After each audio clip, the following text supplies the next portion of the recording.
Մենք այսօր շատ մեծ տեմպերով զարգացնում ենք մեր բանակը եւ բայց նաեւ զարգացնում ենք մեր բանակի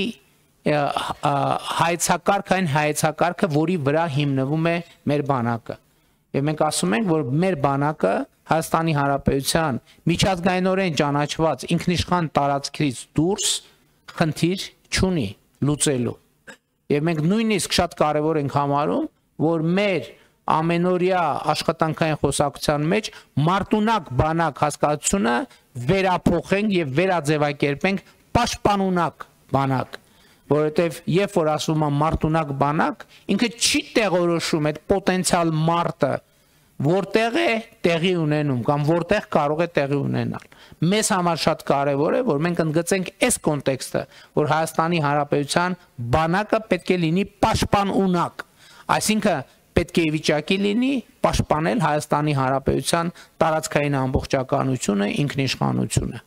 Հայաստանի Հանրապետության քաղաքացիների անվտանգությունը